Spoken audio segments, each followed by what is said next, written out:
Perdão, turma, infelizmente a câmera do notebook parou de funcionar. Não sei o que aconteceu, mas eu vou tentar ver depois aí o que eu faço para ela voltar a funcionar. Mas vamos dar decorrer a aula ainda assim. Então vamos lá. Onde nós paramos? Nós paramos aqui, né? Vamos para os cuidados de enfermagem, né? Deixa eu ver se está gravando. Tá gravando. Então, quais são os cuidados de enfermagem?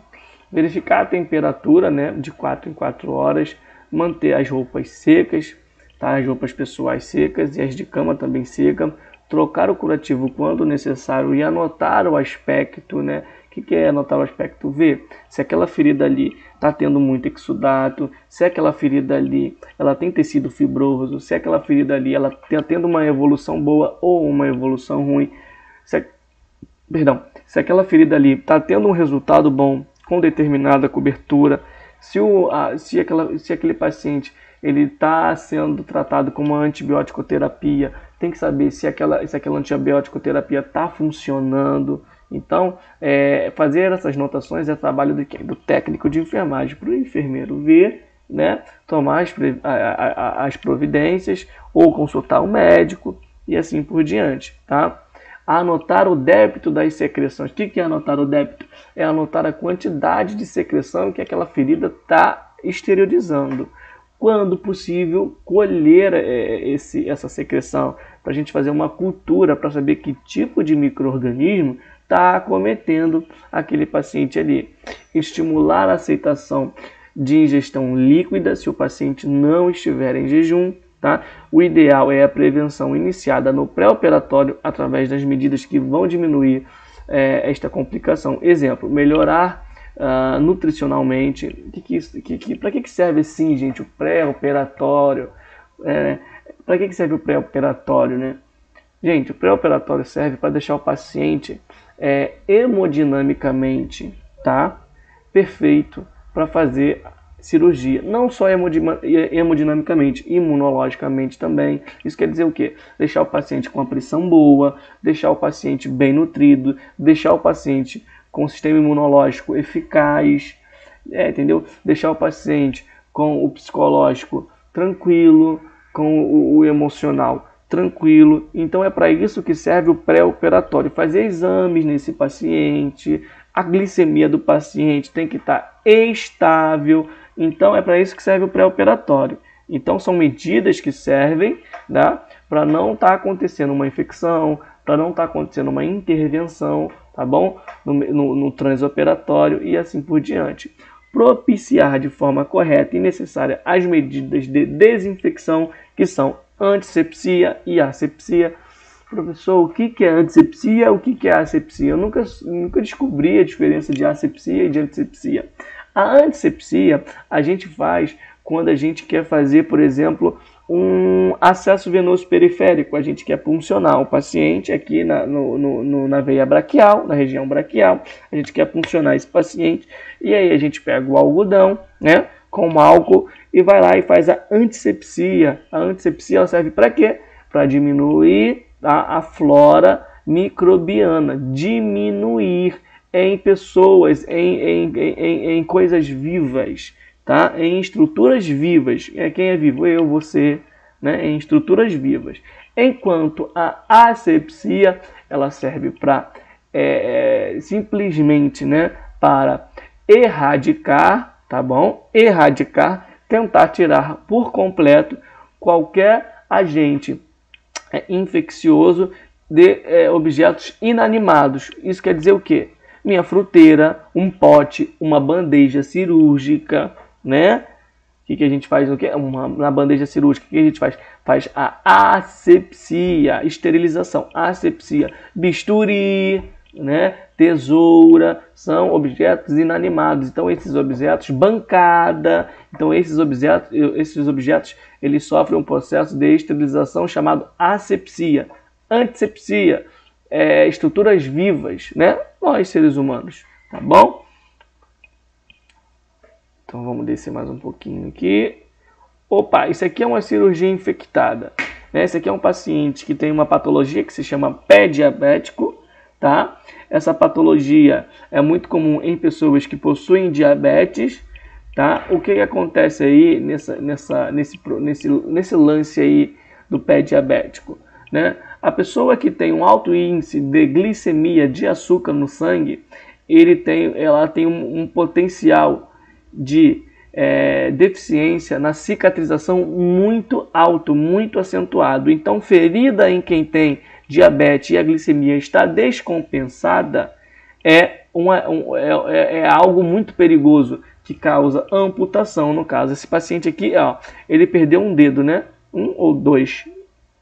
Foram 2 dedos, né? Então, isso devido ao quê? Porque tem uma diabetes descompensada, tem um alto índice de glicemia no sangue, tá bom? E aí não tem a capacidade de cicatrizar. Professor, e o que faz nesse caso? Nesse caso, tenta manter a glicemia do paciente, tá bom? Estável, é uma glicemia boa. Tenta fazer, no caso, essa ferida já está infectada, né? Tenta desinfectar essa ferida, né?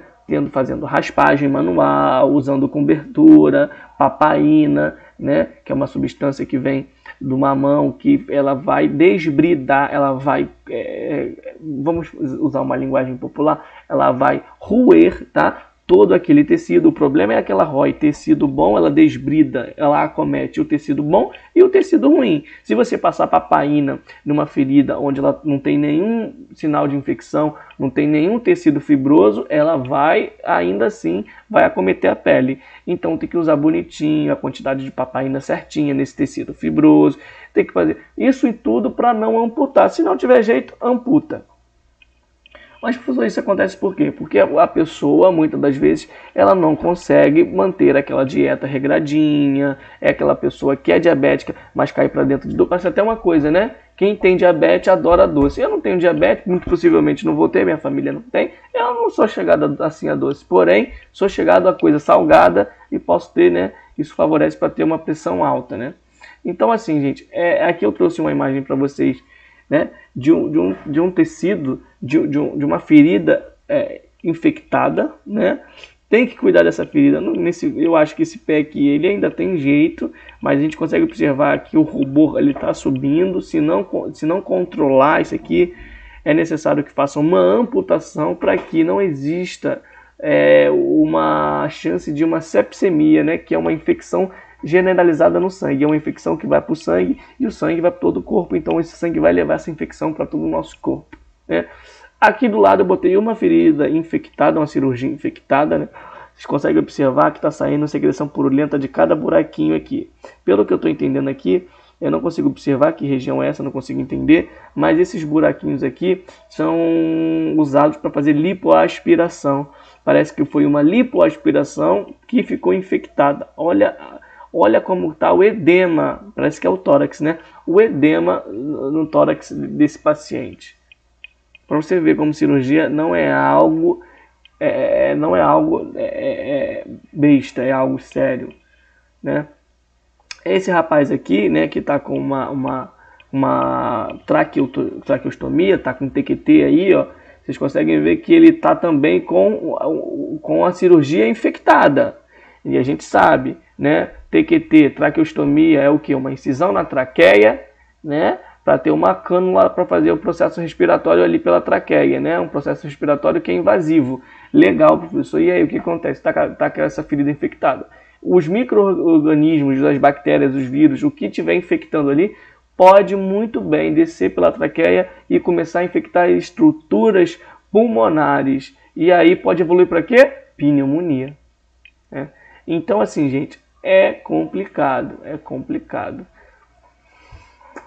Aqui a gente vai falar um pouquinho sobre os hematomas, né? O que são os hematomas? Diferente do que a gente pensa, a gente vê um roxinho e fala, um hematoma. Não é bem assim. O hematoma é quando tem um acúmulo de sangue entre os tecidos da ferida operatória, né? É quando entre um tecido e outro tecido tem um acúmulo de sangue. Esse acúmulo pode ser pequeno, mas esse acúmulo também pode ser grande, né? Quais são os sintomas do hematoma? Uma mancha azulada na pele, né? Vai ter um abaulamento e uma dor persistente em grandes hematomas. Quais são os cuidados de enfermagem? Observar e anotar o aspecto ao redor da incisão cirúrgica e a ocorrência de sangramentos, comunicar ao médico ou ao enfermeiro. É porque, assim, às vezes faz uma incisão cirúrgica, né, tá tudo bonitinho e tudo mais, sendo que tem um vasinho ali que não foi, que ele não foi, não é suturado, na verdade é que ele não foi cauterizado, é um vasinho ali que está ainda exteriorizando sangue, ele está saindo sangue, e aí o médico vai lá e sutura, e aquele sangue fica ali dentro daquela ferida ali, e aí vai causar um abaulamento. O sangue é uma substância que irrita a nossa pele, tá? O sangue, ele irrita. Se você tiver uma hemorragia interna, esse sangue vai irritar, por exemplo, a sua musculatura, né? Ele vai irritar o diafragma e você vai começar a sentir dor no ombro. Olha que loucura, né? Para você ver, uma hemorragia interna, o sangue vai irritar o músculo que ele auxilia no processo da respiração e você vai sentir uma dor que vai irradiar no ombro. Então, assim, o sangue, ele é irritante, ele irrita, tá bom? Então, o paciente pode sentir dor, né, dor persistente e vai ter um abaulamento também devido a esse sangue. Então, o que é hematoma, professor? Hematoma é um conteúdo sanguíneo entre dois tecidos de uma incisão cirúrgica. Olha aqui uma imagem de um hematoma que eu trouxe para vocês. Tá vendo? Isso aí é um hematoma. Pelo que a gente percebe aqui, é um hematoma na região inguinal. Agora, o que aconteceu aí? Eu não faço ideia. Não parece ser uma punção, né?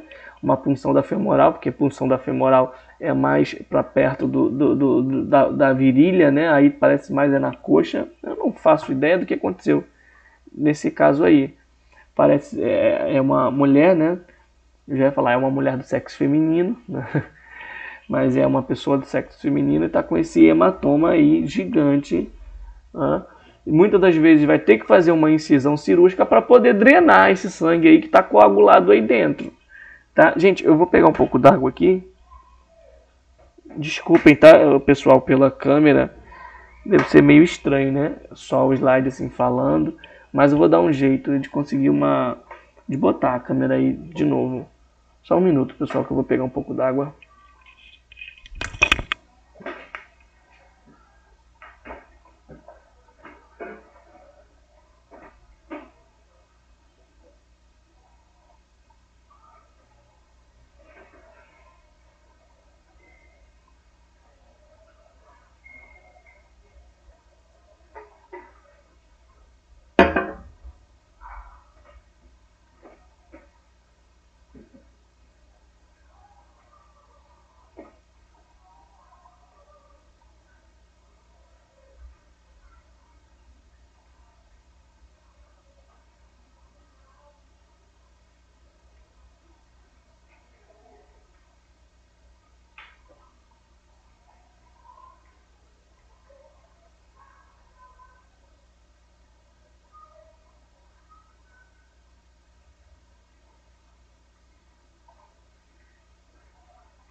Voltei, turma.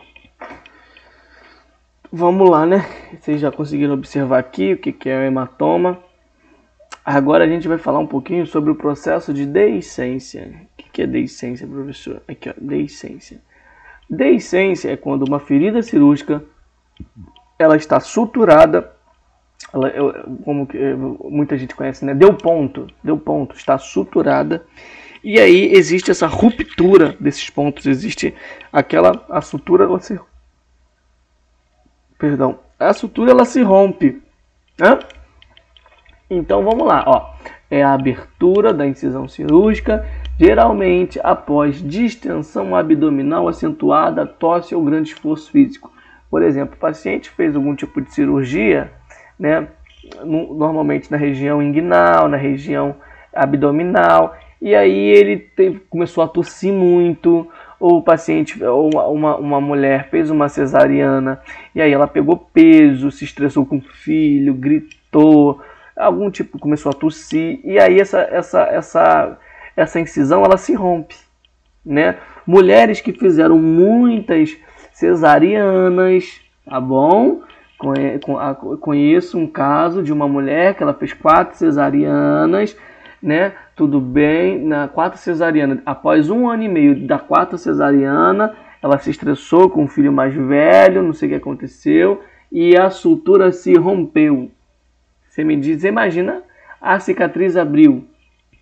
Por que, professor? Aí, né? Por que, professor, que isso aconteceu? Você imagina, você sofreu uma lesão 4 vezes no mesmo lugar. Aquele tecido ali, a cada cicatriz que a gente tem, aquele tecido ali que foi cicatrizado, ele perde um pouco daquela função. Entendeu? Perde a elasticidade, perde a resistência, tá bom? Então, o que acontece? Acontece isso. É por isso que eu digo, cesariana, é só aconselhável 2 cesarianas. Tem gente que já fez 3, mas é só aconselhável 2 cesarianas. Isso pode acontecer, tá? Sinais e sintomas de deiscência. Liberação de secreção serossanguinolenta. O que é isso? Uma liberação de uma secreção com sangue e pus. Nesse caso, é uma deiscência que aconteceu devido ao quê? Devido a um processo infeccioso, tá bom? Além de tosse, grande esforço físico, um processo infeccioso pode sim influenciar e vai influenciar para um processo de deiscência, tá? Porque eu não sei se vocês estão lembrados, mas quando se trata de processo infeccioso, né, os tecidos eles vão morrendo, né? O tecido ele vai apodrecendo e morrendo, e ele vai também ficando frágil. Então você imagina uma sutura em um músculo que está frágil. Essa sutura acaba rompendo esse músculo, porque o músculo está frágil, né? Está em um processo infeccioso, está necrosado. Então, o processo infeccioso é uma das principais causas de deiscência, tá bom? Ruptura dos pontos também é um sinal de deiscência. E, professor, quais são os cuidados de enfermagem que a gente deve observar? Avaliar os aspectos do ponto e a liberação de secreções, e estimular o uso correto da técnica da tosse, tá? Quem nunca ouviu falar da técnica... Opa, não botei para consertar. Aqui é técnica, tá bom, gente? Perdão. Técnica da tosse. Manter os curativos compressivos nos predispostos, ou se já iniciou o processo de deiscência. Opa, deixa eu descer aqui.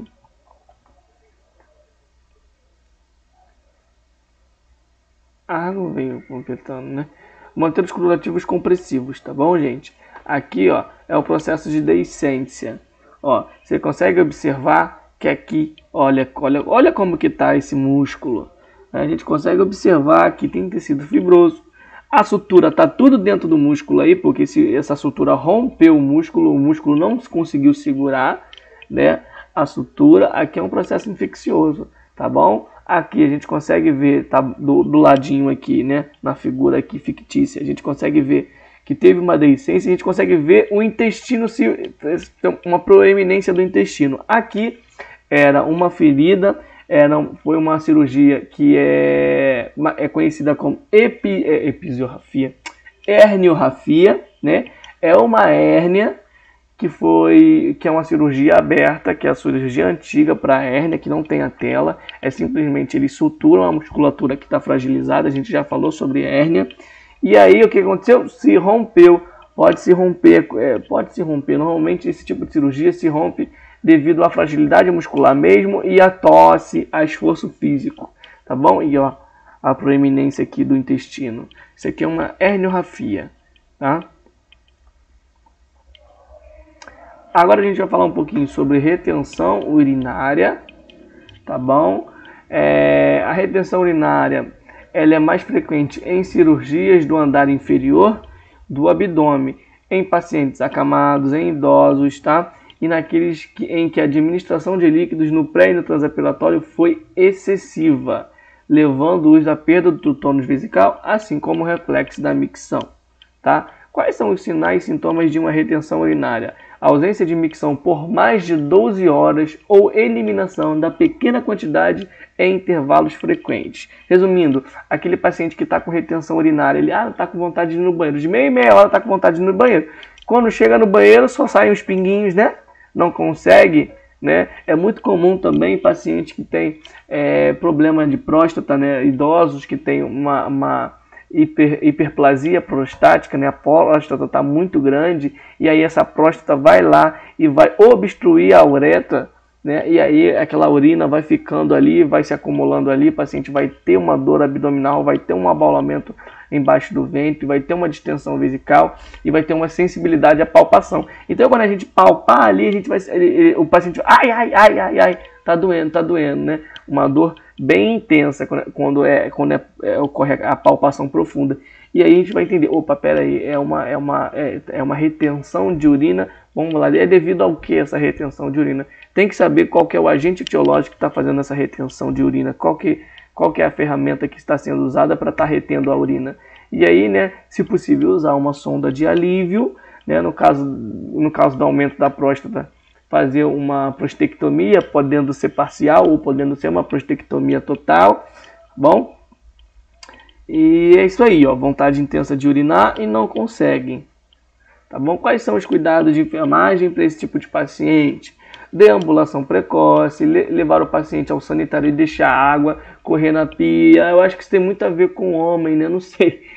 Por exemplo, quando eu vou ao banheiro para urinar, senti vontade, vou ao banheiro para urinar, e aí eu não consigo urinar, eu vou lá e abro a torneira, e aí eu consigo urinar, né? Cai aquela água, eu começo a relaxar, fico pensando lá numa cachoeira, fico pensando, vou lá, relaxo, vou lá e urino, né? Então é bom usar essa técnica, ver se dá certo.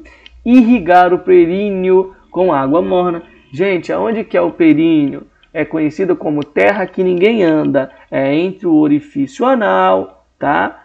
E o orifício vaginal na mulher. E no homem é onde fica entre o orifício anal e o saco escrotal. Tá bom, pessoal? Homem tem períneo? Tem, homem tem períneo, só não é falado, né? O pessoal é machista. Mas o homem também tem períneo, né? Dialogar, terra que ninguém anda é brincadeira, tá, gente? Dialogar, tá bom? Detectando tremores e minimizando-os. Em último caso, realizar o cateterismo vesical, que é o cateterismo que vai introduzir uma sonda, né? Essa sonda vai chegar na bexiga e aí vai estar transportando essa água. Mas, professor, o cateterismo vesical serve no paciente que está com hiperplasia prostática? Não, porque a próstata não vai deixar que o catéter passe para a bexiga. Então tem que saber qual que é o problema. Se não adianta fazer um cateterismo vesical, em alguns casos, por exemplo, paciente com hiperplasia prostática. Tá bom? Aqui eu trouxe uma bexiga normal e uma bexiga que está retendo urina. Ó. O rim, o ureter, a bexiga e a uretra. A gente está vendo que a uretra aqui ela tá liberada, ela tem aqui um espacinho para passar a urina, está perfeito. E aqui nessa segunda imagem a gente vê que está tendo uma retenção urinária. A uretra aqui onde está a setinha do mouse, ela está fechada e tem um acúmulo de urina na bexiga e tem um acúmulo de urina nos ureteres e esse acúmulo de urina também está acometendo o rim. Então é muito comum o paciente evoluir para uma infecção urinária devido a isso, porque a urina ela tem resquícios de micro-organismos, né? Além dela ter um pH diferente do nosso corpo, né? Diferente da nossa pele, ela vai irritar a nossa pele, tá bom? Ela tem micro-organismos que vão acometer o rim, vai causar uma infecção urinária, tá? E é muito comum acontecer isso em gestantes. Por quê? Porque o útero ele começa a comprimir esses ureteres aqui, né? E aí começa essa compressão nos ureteres, começa a ter uma retenção de urina devido ao aumento do útero, né? Aí aquela é uma evolução normal da gravidez, isso é normal, tá? E não costuma ser algo grave. E aí acontece isso, é só a gente mudar o paciente, mudar a gestante para um decúbito lateral que vai estar favorecendo para essa descompressão, tá bom? Ó, que bacana. Tá, então, gente, toda vez que o paciente está com retenção urinária, ele pode sim evoluir para uma infecção urinária. Falando em infecção urinária, é o que vem logo abaixo. O que é infecção urinária? É uma infecção causada por micro-organismos. Tá? Ela pode ocorrer nas primeiras 48 horas após 48 horas no pós-operatório por exacerbação da infecção prévia ou de um instrumento pré, trans ou do pós-operatório. Isso quer dizer o quê? Uma infecção prévia, uma infecção que já estava ali, né? E aí acometeu as estruturas urinárias, tá bom? Ou da instrumentação, de instrumentos que foram usados para fazer a cirurgia e esses instrumentos estavam infectados. E aí acabou acometendo o quê? Acabou acometendo essas estruturas aí devido a uma falta de asepsia. Quais são os sintomas de uma infecção urinária? Febre, que é disúria, disfunção na urina, tá? Retenção urinária e piúria, o que? São os leucócitos degenerados ou pus na urina, tá bom? Quais são os cuidados de enfermagem? Fazer o controle da diurese, oferecer líquidos por via oral ou controlar a hidratação venosa, verificar a temperatura de 4 em 4 horas e cuidados com a antibiótico-terapia. Agora a gente vai falar um pouquinho sobre as funções da pele. Deixa eu dar uma olhada aqui, que eu não quero sair tacando coisa para vocês e depois...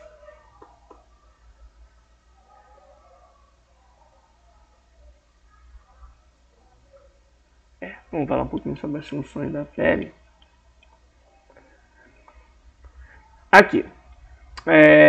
Vamos falar um pouquinho sobre as funções da pele. Eu quero que vocês lembrem lá da anatomia da nossa pele, das nossas funções da pele, né? Nós temos a pele, a epiderme, que é a nossa primeira camada de pele. Nós temos a derme, que é a segunda camada de pele. E nós temos o tecido subcutâneo, que é aquela camada mais esbranquiçada, que é aquela gordurinha, aquele tecido que possui muito, que tem tecido adiposo, né? Para que serve a epiderme? Proteger contra agressões do meio externo, né? Serve para a sua regeneração acontece em 4 semanas e sua espessura varia de acordo com a idade, sexo, raça e localização. Pô, bacana, legal. Então, gente, imagina só se a gente não tivesse essa pele epiderme. A epiderme a nossa pele é um órgão que primeiramente serve como proteção. Por exemplo, se a gente está andando na rua e aí algum tipo de objeto infectado, de algum tipo de ferro, imagina uma estrutura de ferro que só encostou na nossa pele, uma estrutura de ferro, encostou em nós. Imagina que a gente não tem pele, encostou assim na nossa perna, né? Imagina quais micro-organismos poderiam estar naquela estrutura de ferro, podendo ser um prego, né? Imagina só. E aí, imagina se não tem nossa pele para proteger contra esse micro-organismo, né? Então, a pele ela serve como proteção, tá bom? Ela protege contra agressões do meio externo, né? Sua regeneração acontece em 4 semanas e sua espessura vai de acordo com a idade, sexo, raça e localização. E existe a derme, é a camada intermediária, né? Ela que fornece estrutura e força de sustentação à nossa pele. E tem o tecido subcutâneo, que ele é conhecido como tecido adiposo, tendo como principal função proporcionar uma barreira mecânica e promover a termorregulação, né? Sabe aquilo que a gente diz, né, que a pessoa que é mais cheinha, ela sente menos frio? É porque ela tem mais tecido adiposo. E esse tecido adiposo ele faz a termorregulação. Ele vai regular o calor do nosso corpo, né? Então, se tem mais tecido adiposo, mais calor no nosso corpo, a temperatura fica mais alta.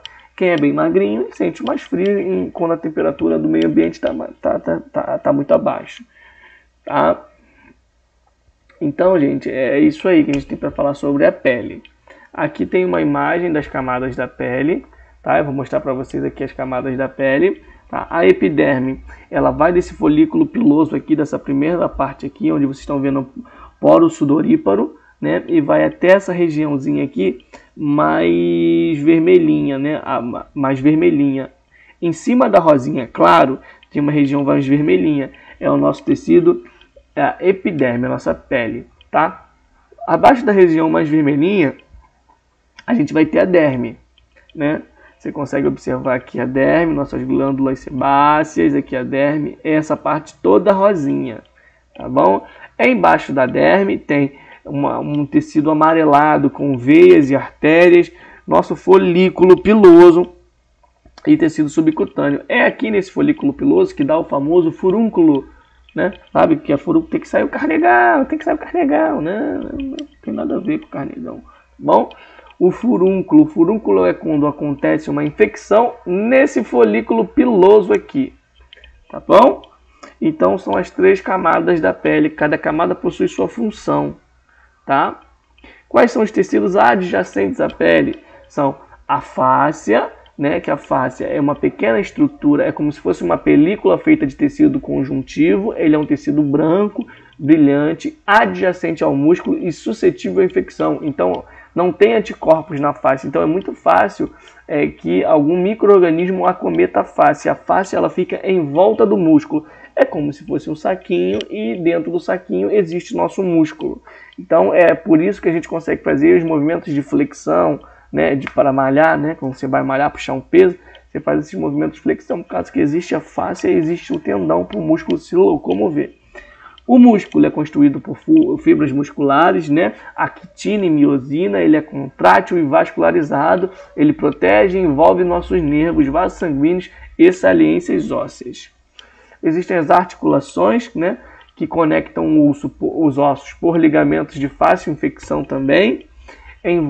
Existe a cartilagem, que ela envolve o nosso osso e nossas articulações. Vascularização, a vascularização dela é pobre. Nossa cartilagem, por exemplo, nossa orelha aqui onde a gente fura, né, nossa cartilagem não tem tecido nervoso, por exemplo. Se tu furar a orelha aqui, não era para tu sentir dor, mas por que a gente sente dor? É porque esse tecido superior aqui, no caso a epiderme, ela tem sensores nervosos, né, neurotransmissores nervosos, então a gente sente a dor devido a isso, mas nossa cartilagem não, a gente não sente dor em cartilagem, tá bom? Cordões, né? Tendões. São cordões de tecido fibroso, elástico, branco e brilhante, né? Como que funciona o nosso tendão? O nosso tendão, ele é grudado no nosso periósteo, que é um tecido conjuntivo também que fica em volta do nosso osso, e a outra parte do tendão é grudada na nossa fáscia muscular, que fica em volta do músculo. E tudo isso é tecido conjuntivo. Então é por isso que o tecido conjuntivo ele também é conhecido como tecido conectivo, porque ele faz conexões de estruturas, tá? Vamos lá. E o osso? Suporte mecânico para a movimentação, proteção e sustentação. Mas o osso protege o que? Por exemplo, nossas costelas vão estar protegendo o nosso tórax, né? Vai proteger nosso pulmão e nosso coração. Por isso que existem essas grades, são as costelas. É uma substância dura, ela é branca, brilhante, revestido pelo periósteo. O que eu falei para vocês que é periósteo? É uma camadinha, é um tecido, é uma película de tecido conjuntivo. Quando exposto, entra em rápido processo de decomposição. Tá? Aqui eu trouxe para vocês as articulações, né? Existe a articulação fibrosa e imóvel, que é a nossa cabeça, né? Nosso crânio. São, na verdade, se vocês achavam que nosso crânio fosse um osso só, estão enganados. São vários fragmentos de ossos que eles são calcificados por articulações, né? Aí existem as articulações, né? As estruturas do nosso crânio, que são a coronal, sagital e a lambidoide, que vai estar simplesmente separando cada região do nosso crânio, tá bom? Então o nosso crânio, sabe quando o nenenzinho nasce e ele nasce com a cabeça tipo um alfinete? É porque o crânio dele ainda não foi calcificado e aí serve para facilitar no processo de expulsão pelo canal vaginal, tá? E conforme a criança vai crescendo, essas calcificações elas vão acontecendo, os ossos eles vão se grudando, tá? Então existe também essa articulação, tá? Articulação cartilaginosa e semimóvel, que é a articulação do nosso quadril, tá? Que é uma articulação que possui cartilagem, mas também ela não é fixada, ela é semimóvel, ela tem um certo grau de mobilidade e tem as articulações sinoviais, né? Que são as articulações do nosso cotovelo, do nosso joelho, que são as articulações que elas são bastante móveis, né? Aqui nessa imagem acima, vocês estão vendo um osso, um tendão, e em cima do tendão é um periósteo, tá bom? Perdão. Em cima do osso é periósteo. O tendão é essa parte branquinha aqui. E essa parte aqui em cima do músculo é a face muscular. Bom, queridos? A gente vai falar sobre as... E vamos parar em ferida. A gente vai falar sobre as principais funções da pele, né? Quais são as funções da pele? Proteção, como eu já falei para vocês. Sensação, a gente sente, né? Por exemplo, a gente está com a mão na chapa quente. Nossa pele ela tem sensores, né? Tem neurotransmissores. Então, quando a gente bota a mão em algo quente, esse algo quente vai estar prejudicando a gente. Então a gente automaticamente, involuntariamente, vai lá e vai tirar a mão. Por quê? Na nossa pele tem sensores que vão levar esse reflexo da dor para o nosso cérebro. E o nosso cérebro automaticamente vai fazer com que a gente tire a mão para a gente não acometer a nossa mão. Regulação de água, regulação térmica, produção de vitamina e tem nossa resposta imune. Tá? E aqui são alguns fatores que vão alterar a integridade na nossa pele. Isso quer dizer o quê? Que vão acometer a nossa pele. O sol, se a gente pegar muito sol, a nossa pele ela vai ficar mais envelhecida, a nossa pele vai ficar mais frágil, a gente tem que cuidar bem da nossa pele quando for para a praia, né? Vai aumentar a chance de um câncer de pele. Hidratação, a gente não pode hidratar excessivamente nossa pele, porque ela vai ficar também suscetível, vai ficar mais frágil. Medicamentos, alguns medicamentos podem prejudicar nossa pele também. Sabão em excesso, condição nutricional, se a pessoa está desnutrida, se a pessoa está precisando de fibra, se a pessoa está precisando de cartilagem, esse tipo de coisa. Doenças e estresse, né? Estresse é algo que acomete a gente de tudo que é forma. Eu vou parar aqui, turma. Não vou me estender, eu acho que é muita coisa para falar em uma aula só. Então eu estou fazendo por etapas para a gente entender direitinho, dá tempo de vocês tirarem as dúvidas. Então, ó, depois vem ferida, e eu também não quero entrar em ferida agora, por causa que logo mais vai vir regra dos 9. Ó, vamos falar sobre as úlceras e falar sobre tudo isso em uma aula fica chato. Então eu dividi esse slide, que são 51 slides, em dois, né? Eu falei uns 25, eu parei aqui, ó. Eu falei 25, tá? E depois eu vou deixar mais 25 para a próxima aula. Na próxima aula a gente vai terminar esse slide e aí depois vai sobrar só mais um slide. E nesse slide que sobrar, a gente vai lá e cai para dentro firme, terminando a matéria e depois vem nossa prova. Turma, perdão pelas intercorrências da minha webcam, né? Sabe como que é, né? Essas coisas da Samsung é só Deus. Qualquer dúvida a gente vai tirar no horário de aula, tá bom? Uma boa semana para vocês e qualquer coisinha eu tô aí. Um grande abraço e boa semana.